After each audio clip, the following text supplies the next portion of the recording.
বাতাসে যেভাবে গাছের পাতা নাচে ঠিক সেভাবেই মাহিন কাঁধ নাচালো চমৎকার ভঙ্গিমায়, মুখ চালালো বদমাইশি ইশারায়। আমরা বললেই কালা, তুমি করলেই ভালা। তন্ময় দাঁতে দাঁত পিষে বলে ওঠে, স্কাউন্ডেলের মতন একই ব্যাপার নিয়ে পড়ে আছিস কেন? থাম এবার। মাহিন হোঁচট খেলো যেন গুরুতর। আমি স্কাউন্ডেল? তন্ময় নাক সিটকাল। নির্বিকার গলায় প্রত্যুত্তর করল, না, তবে মুখ চলতে থাকলে হতেই পারিস। মাহিন দানবের মতন শব্দ করে হাসল। এগিয়ে এসে তন্ময়ের উস্কো খুস্কো চুলগুলো এলোমেলো করে জানালো, আই ডোন্ট কেয়ার। তন্ময় মাথা ঘামালো না। দুই হাতে চুলগুলো পরিপাটি করে ফেলল দুই ধাপে। রিয়ান এই মুহূর্তে অতিমাত্রায় অস্বাভাবিক শান্ত। চেয়ারে বসে গুনগুন করছে নিজ মনে। তন্ময় নির্বিকার চোখে একবার দেখল আপাদমস্তক। আশ্চর্য হলো বটে। আগ বাড়িয়ে ঝামেলা পাকাতে চাইছে না। এই তো দারুণ ইমপ্রুভমেন্ট। তন্ময় ভাবল প্রশংসা করবে। মুখ খোলার পূর্বেই আচমকা কণ্ঠ দমিয়ে রিয়ান শুধালো, দোস্ত, দিন দুনিয়া আজ একটু বেশি চমকালো লাগছে না তোর? মনে হচ্ছে না স্বর্গে আছিস, যেখানে রং বেরঙের ফুল উঠছে, মৌমাছি মধু খাচ্ছে, মাধবীলতা? তন্ময় গিলে নিল প্রশংসাটুকু, চোখ রাঙালো কঠিনভাবে, বিরক্ত হয়ে উঠে দাঁড়ালো। ওদেরকে ফেলে ভেতরে রওনা হলো। এদের সামনে থাকা আর ধৈর্যের পরীক্ষা দেওয়া একই ব্যাপার। মাহিন গান ধরল, ও বন্ধু তুমি কই কই রে, এই প্রাণ বুঝি যাইলে, ও তুমি ছাড়া বাঁচি না। মৃদুল হাওয়ায় হেলে দুলে চলেছে কৃষ্ণচূড়া গাছের লতা পাতা। মগডালে বসা পাখি জোড়াও তালে তাল মিলিয়ে দুলছে আদুরে ভঙ্গিতে। ঝরে পড়ছে কৃষ্ণচূড়া ফুলগুলো। কয়েকটা ফুল হাওয়াতে ভেসে এসে ছুঁয়েছে বারান্দার জমিন। গাছের পেছনেই সূর্য বসেছে। গাছের ফাঁক ফোকর দিয়েই দীপ্তি ছড়াচ্ছে প্রাঙ্গণে। বারান্দায় একটা সেকেলে কাঠের চেয়ার পাতা। সেটির কয়েকটি জায়গায় ঘুনে খেয়েছে। অরু সেই চেয়ারটিতেই বসেছে, দুই পা বুকে জড়িয়ে, মাথাটা হাঁটুতেই এলিয়ে রেখেছে খুব আনমনা ভঙ্গিমায়। চাপা স্বরে গুনগুন করে গান গাইছে, একটা সেকেলে বাংলা গান। গানটার নাম তন্ময় জানে না, তবে পূর্বে শুনেছে বোধহয়। গাঢ়ভাবে কান পাততেই দুটো সংলাপ শুনল, একটুখানি দেখো একখান কথা রাখো, ভালোবাসা একবার তুমি বউ কইয়া ডাকো। গোধূলির সময় তখন। নিভৃতে নির্জনে বসা সূর্যের সোনালি রশ্মি অরুর শরীর ছুঁয়েছে। কালো চুলের বাহার পিঠ জুড়েছে। মুখের একটা পাশ চুলে ঢাকা, চোখ জোড়া বন্ধ। ওর গায়েতে তখনও তন্ময়ের সুঢল দেহের কালো শার্টটি। ঢোলা একটা সাদা প্যান্ট পরনে। প্যান্টের ভেতর হারিয়েছে পায়ের পাতা জোড়া। মিনিট খানেক হবে তন্ময় এসে দাঁড়িয়েছে কৃষ্ণচূড়া গাছটার সামনে। সুস্পষ্ট শুনেছে অরুর হাস্যোজ্জ্বল কণ্ঠের সুর। এবেলায় কয়েক পা এগুতেই পুরুষোত্তম পাতলে শুকনো পাতার স্পর্শ আসতেই খসখসে শব্দ হলো। নীরবতা ভাঙল। অরু তখনই তড়িৎ মাথা তুলে চাইল। তন্ময়কে দেখতে পেয়েই মুখ ভরে হাসল।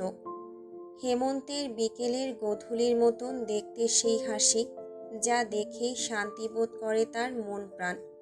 জুড়িয়ে আসে নয়ন যুগল, ধুকপুক করে অন্তর। ঘাসের উপরে অবলীলায় পড়ে থাকা পাতাগুলো পিষে সামনে এগোয় তন্ময়। আশেপাশে বসে কোলাহল তোলা পাখিগুলো এই যাত্রায় আতঙ্কে ছটফটিয়ে উঠে পালালো। বসল অদূরের নারকেল গাছটার সুউচ্চ মগডালে।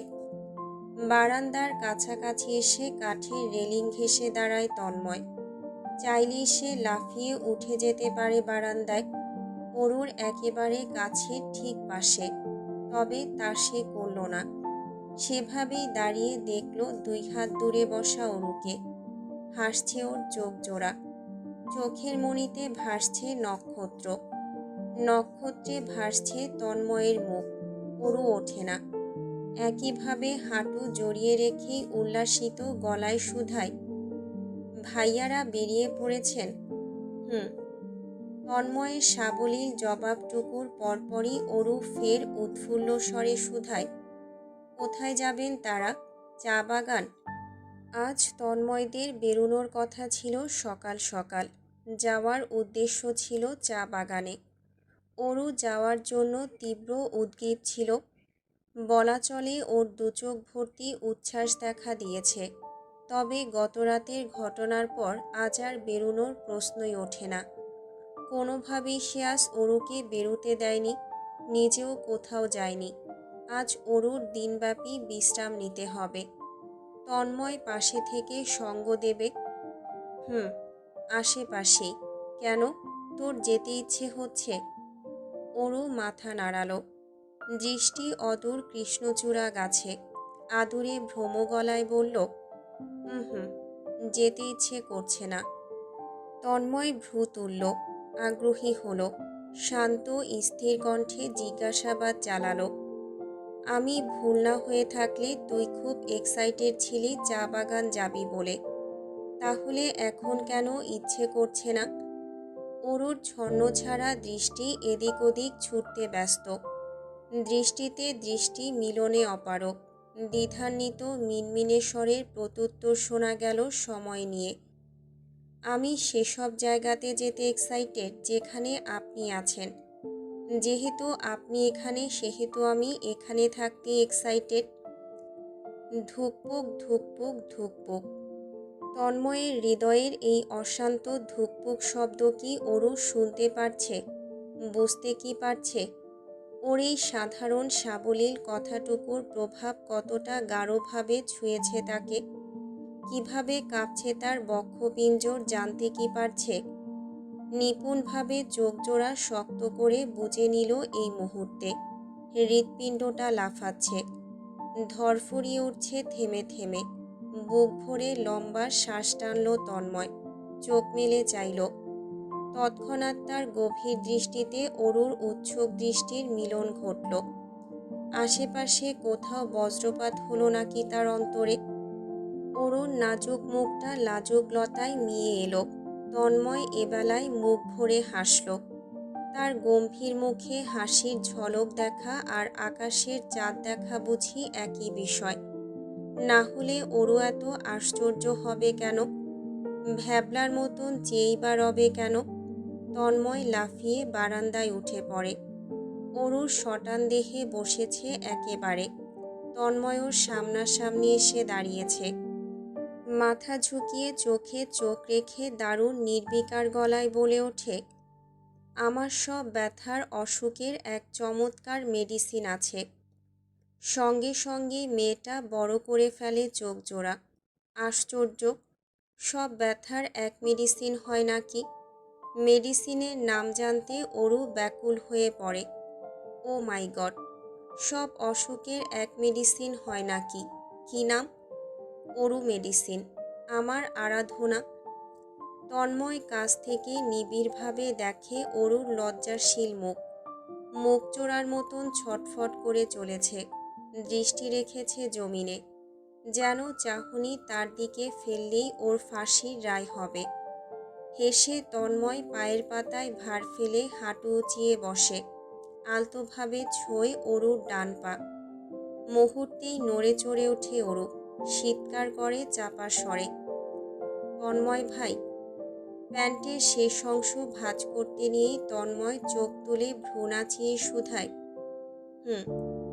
অরু নির্বাক চোখে চেয়ে রয় শুধু, পলক ফেলতেও দ্বিধান্বিত যেন। দুই পায়ের প্যান্ট ভাঁজ করে উঠে দাঁড়ায় তন্ময়, হাত বাড়িয়ে দেয়। অরু হাতে হাত রাখে। দাঁড়াতে নিতেই তন্ময় পাজা কোলে তুলে ফেলে ওর ছোট্টখাট্ট দেহখানা। ঠোঁট নামিয়ে কপালে তড়িত চুমু বসালো। সূর্য তখন অর্ধেক ডুবেছে, ক্ষণিকের মধ্যেই পরিপূর্ণরূপে ডুববে বলে। রূপলি থালার মতন গোল একটা চাঁদ ভেসেছে আকাশে। গাছগাছালির মাথার উপর ওই তো দেখা দিচ্ছে। আবছায়াতে গাথার নিস্তব্ধতা ভেঙে ঝিঝি পোকাদের কোলাহল কর্ণগোচর হচ্ছে। কৃষ্ণচূড়া ফুলের ঘ্রাণ ভেসে আসছে। তন্ময় জানালা দিয়ে একটিবার দেখে নিল দৃশ্যটুকু, ফের চাহনি রাখল অরুতে। স্যুপ খাচ্ছে বিছানায় বসে, সামনে ল্যাপটপ খোলা, বলিউড মুভি দেখছে। মুভির সারসংক্ষেপ বলছে একটু পরপর। নায়ক নায়িকার সৌন্দর্যের বিবরণ এই নিয়ে গুনে গুনে 3বার দিয়েছে। এই মুহূর্তে অরুর ফোন বেজে ওঠে। তন্ময় ভুল না হলে মার্জির কল এসেছে। সাধারণত এমন অসময়ে মার্জি কল করে থাকে, আজও ব্যতিক্রম হওয়ার কথা নয়। অরু স্ক্রিনে নজর ফেলেই আনন্দিত হলো। চটপট কল রিসিভ করে কানে চাপল। তন্ময় চেয়ার ছেড়ে উঠল। কথা বলার সামান্য প্রাইভেসি দিতে বেরিয়ে এলো রুম থেকে। বাবু মিয়া করিডোর জুড়ে ঘুরপাক খাচ্ছেন। অসময়ে ভদ্রলোক মহা চিন্তায় দরবেশ বনেছেন যেন। তন্ময়কে দেখেই চিন্তিত স্বরে জানালেন, বাবা, সাহেব তো অসুস্থ হয়ে পড়েছেন। রুস্তম বাবার কালই ঢাকায় ফিরতে হবে। তন্ময়ের হৃদয় কুঁচকে আসে মুহূর্তেই। খুব সিরিয়াস কিছু?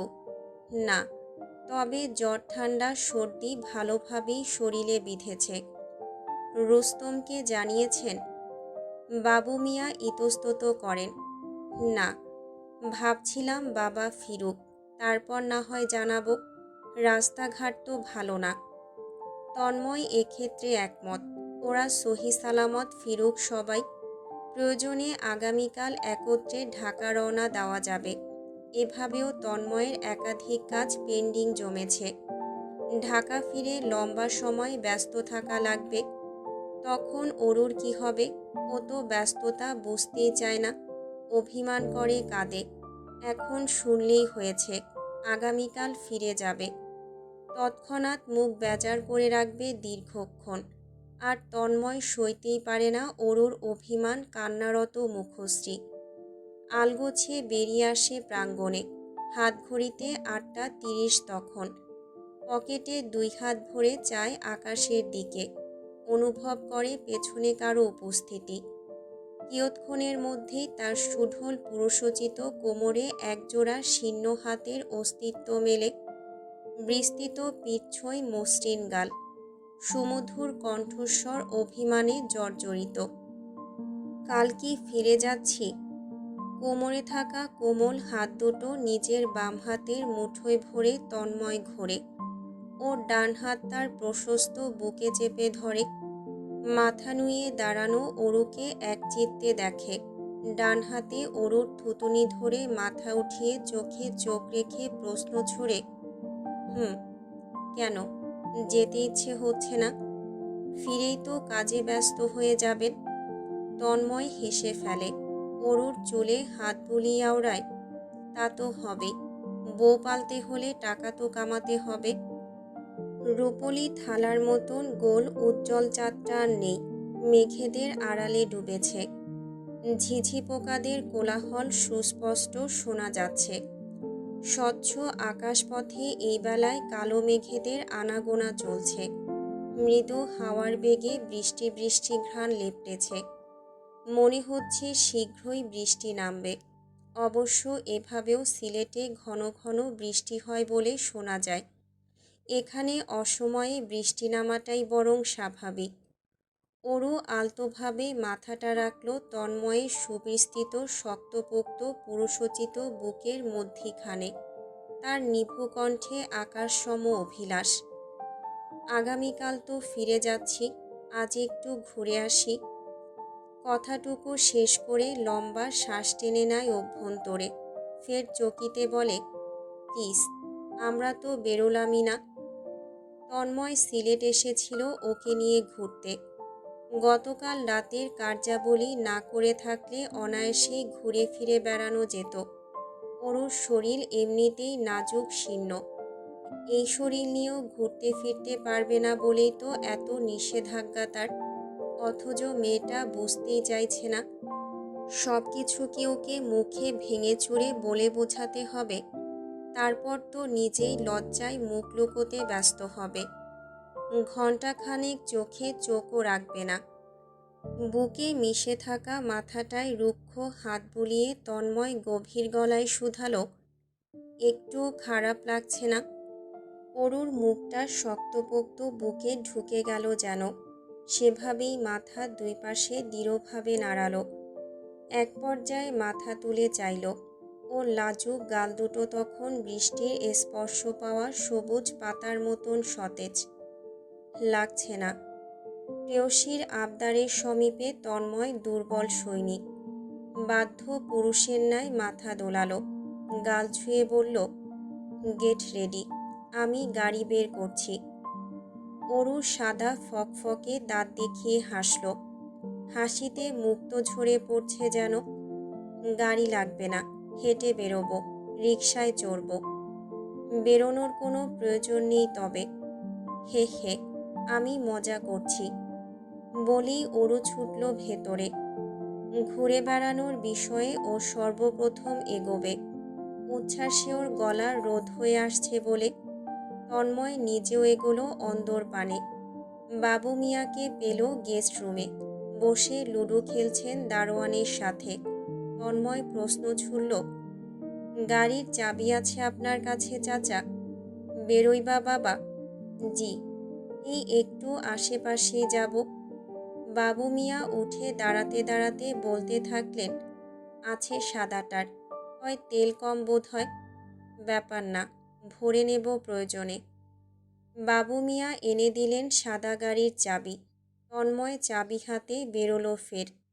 পার্কিং এরিয়াতে এসে ঢাকা সাদা গাড়িটার কালো কাপড় টেনে সরালো। দরজা খুলে ড্রাইভিংয়ে বসলো। গাড়ি বের করে বেরোলো। দারোয়ান দরজা খুলে দাঁড়িয়েছে। এর মধ্যেই হাতের উল্টো পিঠে এসে বসলো এক ফোঁটা জল। পরপর বড় বড় বৃষ্টির ফোঁটা পড়তে শুরু করলো। অরু বেরোলো এই যাত্রায়। মেরুন রঙের কামিজ পরেছে। তন্ময় দরজা খুলে ধরেছে। অরু বসতেই দরজা লাগালো। অপর প্রান্তে এসে ড্রাইভিংয়ে বসলো। গাড়ি স্টার্ট করে বেরোলো বাগানবাড়ি ছেড়ে। ততক্ষণে ঝুম বৃষ্টি নেমে গেছে। ঝুম বৃষ্টির সিলেট চমৎকার সুন্দর। সব কিছু অপূরক, চোখ জুড়িয়ে যায়। বৃষ্টির মধ্যেই ঘুরল চতুর্দিক। ঘুরে ফিরে ফিরতে ফিরতে রাতের 1:10 তখন। অরুর আরক্তিম চোখজোড়া দেখে আশ্চর্য রকমভাবেই থমকে গেল তন্ময়ের হৃৎপিণ্ড। কিয়ৎক্ষণের জন্য স্তম্ভিত হয়ে রইল দৃষ্টি। হঠাৎ কাদার কারণ পেল না। চিন্তিত সে সিটবেল্ট খুলে ঝুঁকতেই অরু দৃষ্টি নামিয়ে ধীর গলায় বলল, আপু আর ভাইয়ারা চমৎকার মানুষ। আমি তাদের খুব মিস করব, ভুলতেই পারবো না।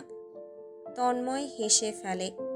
অরুর এই কথা শুনলে তার বন্ধু বান্ধব আকাশে উঠবে। সানন্দে মাথায় চড়ে নাচবে, যা সে একদমই চাচ্ছে না। অরুর মাথা ছুঁয়ে চোখে চোখ রেখে বলে, ভবিষ্যতে অনেক দেখা হবে। মন খারাপ করে না? হুম হুম। শুরুটা পৌষ মাসের, যখন শীতের আগমন অপ্রতিরোধ্য। শহর জুড়ে ইতিমধ্যে ঠান্ডাবোধ অস্থিতিশীল।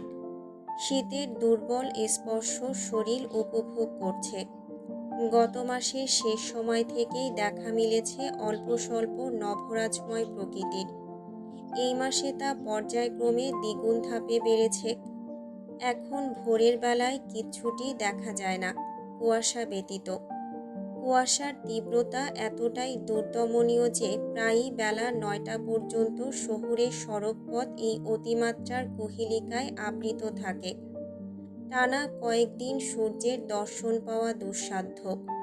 শাহজাহানদের ডুপ্লেক্স বাড়িটার ছাদ থেকে কুয়াশা দেখার আহ্লাদ কয়েক গুণে বেড়ে যায়।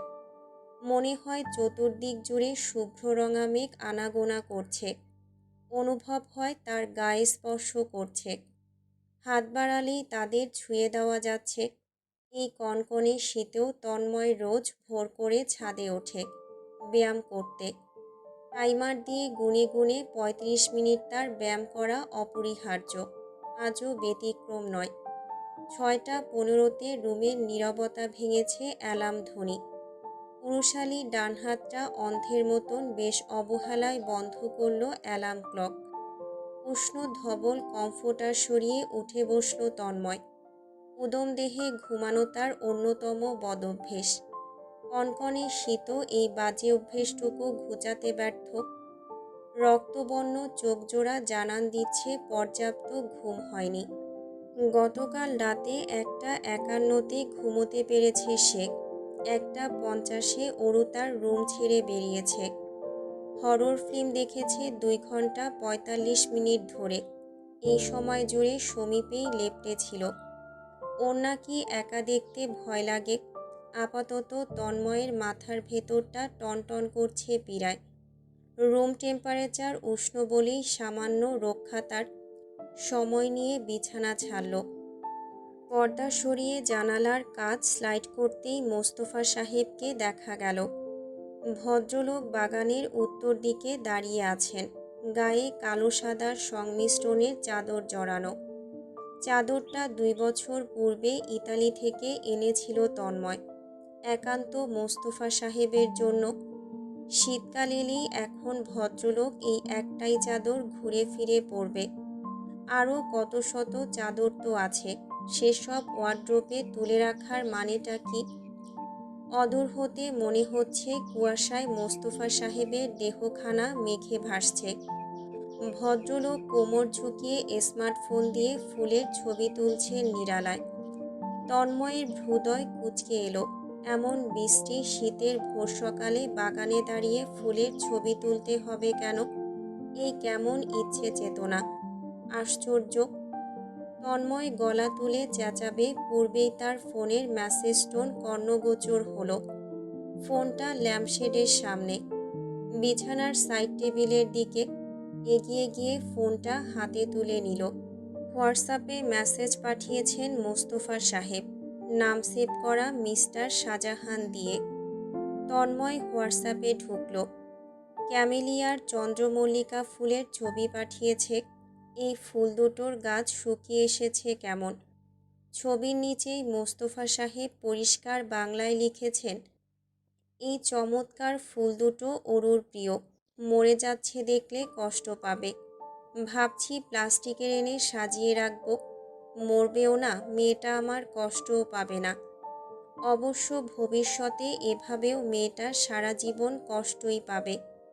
কোথায় সারা দেশ খুঁজে খুঁজে একটা রাজকুমার আনতাম।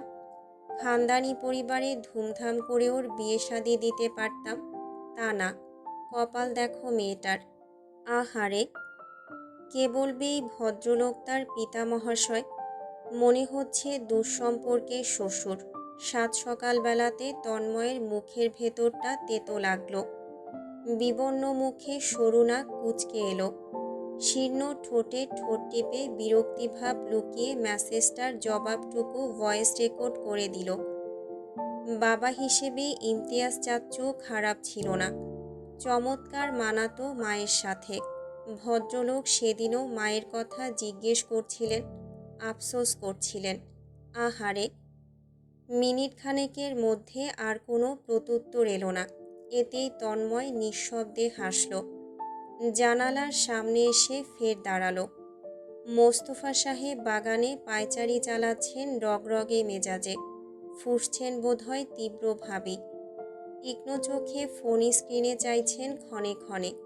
বিড়বিড়িয়ে হয়তো বকছেনও ছেলেকে। তন্ময় শেষবার চেয়ে ফোন বিছানায় ছুঁড়ে ওয়াশরুমে ঢুকল। ঢুকেই দ্বিতীয় দফায় এই সাত সকালে স্তম্ভিত হলো। আয়নায় হলদে চিরকুট সেটে দেওয়া। এই হলদে রঙের চিরকুট ডায়েরি অরুর। হাতের লেখাও জানান দিচ্ছে এটি এই মহামান্যর কাজ। তাছাড়া আর কার স্পর্ধা আছে? চিরকুটে বড় বড় উদাসীন অক্ষরে লেখা, তন্ময় ভাই, আমাকে আপনি ভোরবেলায় ডেকে দেবেন। আমি কুয়াশা দেখব। মনে করে ডাকবেন কিন্তু। আপনার ডাকে আমি হয়তো উঠতে চাইব না, এতে হাল ছেড়ে দেবেন না। আমি উঠতে না চাইলেও জোরপূর্বক তুলে দেবেন।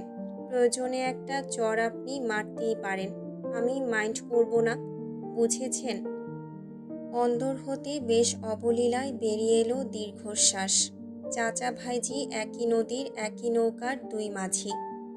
এত এত চমৎকার মিল যা অস্বীকার করবার নয়। আশ্চর্য রকমের মিলিত দুজনের প্রিয় খাবার নিশ্চয়ই তন্ময়ের মাথা, কলিজা এবং ফুসফুস, যা নিয়মিত ভেজে না খেলে তারা শান্তি পায় না।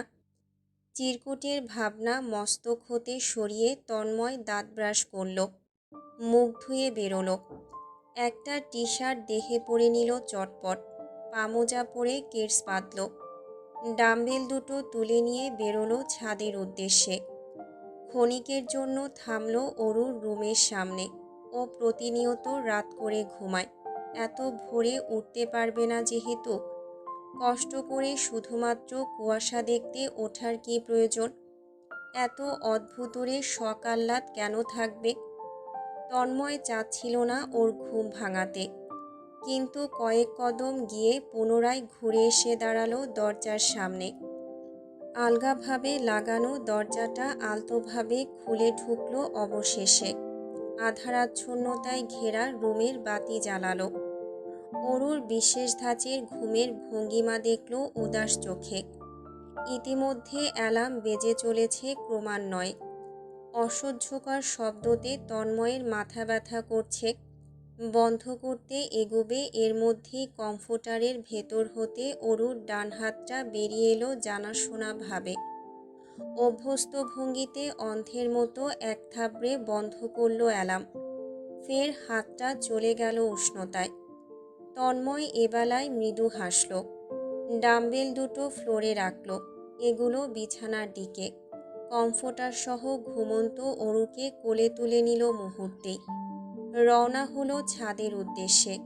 ফাঁকা করিডোর, আশেপাশে অদূরে কোথাও কেউ নেই। সিলেট থেকে ফেরার পর হতেই অরু তার সাথে থাকতে স্বাচ্ছন্দ্য বোধ করে। একই রুমে তারা কবে থেকে থাকতে পারবে তা নিয়েও ওর একশত প্রশ্নবান। তন্ময় বিষয়টা এতদিন ধরে এড়িয়ে এড়িয়ে বেরোচ্ছে। গতকালও তার রুমে থাকার জন্য অনেক সময় ব্যয় করেছে মেয়েটা। শেষ পর্যন্ত ওকে নিজের রুমে যেতে বাধ্যই করেছে তন্ময়। বাধ্য না করেই বা উপায় কি? অরু তাকে জড়িয়ে ধরে আমোদেই ঘুমোতে পারে, কিন্তু তন্ময় তো পারে না। মনে হয় দেহের সাথে আগুন লেপটেছে। শরীরের অঙ্গ প্রত্যঙ্গ উত্তেজনায় বিদ্রোহী হয়ে ওঠে। এসবই বাচ্চা মেয়েকে কে বোঝাবে? অরুর নরম তপ্ত শরীর মৃদু কেঁপে কেঁপে উঠছে। তন্ময়ও নাজুক দেহখানা ঘনিষ্ঠভাবে আষ্টেপৃষ্ঠে জড়িয়ে রাখল বুকের কাছটায়। দেখল ঘুমন্ত মুখটা। ডাকল গাঢ় তবে ধীর স্বরে, অরু। মুহূর্তেই অরুর প্রত্যুত্তর আসে না, তবে হাত দুটো জানাশোনা অভ্যস্ত ভঙ্গিতে দুই হাতে জড়িয়ে ধরে তন্ময়ের ঘাড়। মুখটা ঘাড়ে গুজে অরু বিড়বিড়িয়ে ওঠে, হুম। ছাদের দরজা পেরোতেই দমকা ঠান্ডা হাওয়া ছুঁয়ে গেল। দাঁড়িয়ে উঠল অঙ্গ প্রত্যঙ্গের এক একটা পশম। অরু গোঙালো। শীতের তীব্রতায় কাঁপল পেলব ওষ্ঠজোড়া। পাতলা কমফোর্টার এই কনকনে শীতের মোকাবেলা করতে অক্ষম। দাঁতে দাঁত লেগে যাচ্ছে অরুর। কাঁচা ঘুম ভাঙনের ফলস্বরূপ রক্তবর্ণ চোখজোড়ার দুর্দশা। যেই ভ্যাবলার মতো ভালোভাবে সময় নিয়ে তন্ময়কে দেখল, তারপর চতুর্দিক। কুয়াশা তাদের ঘিরে আছে। মুখ খুলে শ্বাস নিলেই ধোঁয়া বেরোচ্ছে। তন্ময়ের লম্বা নাকটা লাল, দেখতে বেশ লাগছে। অরু হাত বাড়িয়ে ছুঁয়ে দিল উঁচু নাকের ডগা। আধভাঙা গলায় বলল, আপনার নাক লাল হয়ে গেছে তন্ময় ভাই। তন্ময় ডান ভ্রু নাচালো। নিজেকে দেখছিস? সম্পূর্ণ মুখটাই লাল। দেখা হয়েছে? শেষ? কি বলেন? ভালোভাবে তো দেখলামই না, নামান আমাকে। তন্ময় নামালো না, নির্বিকারভাবে বলল, জুতো আনিনি। লাগবে না, কিছুক্ষণের জন্যই তো। অরুর সাহসী জবাব। তন্ময় পরপরই নামিয়ে দিল বরফের মতো তীব্র ঠান্ডা ফ্লোরে। পায়ের তলা ফ্লোর ছুতেই অরুর মুখের রং বদলালো দারুণভাবে। ইতস্তত চোখে চাইল তন্ময়ের দিক। তন্ময় সাবলীল চোখেই চেয়ে আছে। অরুর থমথমে মুখটা বোকার মতো হাসার সামান্য চেষ্টা করে। তন্ময় ওর দুর্বল হাসিটুকু দেখে কেস খুলে দেয় পায়ের। পড়ে নে। অরু দ্রুত মাথা নাড়ল। পড়বে না। মুখে বলল ফটাফট, লাগবে না। তন্ময় সুগভীর চোখে তখনও চেক। অরু আলগোছে বড় জুতো জোড়া পরে নেয়। তার ছোটোখাটো পা দুটো সমুদ্রে ডুবল যেন। দেখা সাক্ষাৎ নেই। জুতো পরে ভালোভাবে দেখল এক পলক, পরপর হারালো কুয়াশা নামক মেঘরাজ্যে। বাগানে ল্যাপটপ নিয়ে বসেছে তন্ময়। ঘড়ির কাঁটা তখন 7:30। রোদ ওঠেনি। কুয়াশায় ভেজা ভূমির দূর্বাঘাস। মোস্তফা সাহেব অপর পাশের চেয়ারে বসে চা খাচ্ছেন। তিনি বর্তমান জেনারেশনের ছেলে মেয়েদের নিয়ে চিন্তিত বড়। গতকাল কি ভয়াবহ এক দৃশ্য দেখলেন। সেই দৃশ্যটুকুর বর্ণনা ছেলেকেও জানাতে তিনি ব্যাকুল হলেন। গতকাল কি দেখলাম শোনো। 15 বছরের দুটো ছেলে মেয়ে হবে, স্কুল ড্রেস পরনে। দুজন দুজনকে জড়িয়ে আছে। জড়িয়ে কি করছিল তা তো আর মুখে নেওয়া যাচ্ছে না। তুমিই বলো, এই বাচ্চা দুটো আর কি বোঝে। তন্ময় গরম কফিতে নির্বিকার দুটো চুমুক বসালো আর চোখে দেখল বাবার গম্ভীর মুখটা। দৃষ্টি ফিরিয়ে মেঘাচ্ছন্ন আকাশের মতন উদাস কণ্ঠে বলল, তোমার ভাতিজি যখন আমার প্রেমে হাবুডুবু খাচ্ছিল, ওর বয়স তখন সবে 16। 10 মিনিটের রাস্তায় 6 বার উষ্টা খেয়ে পড়ত।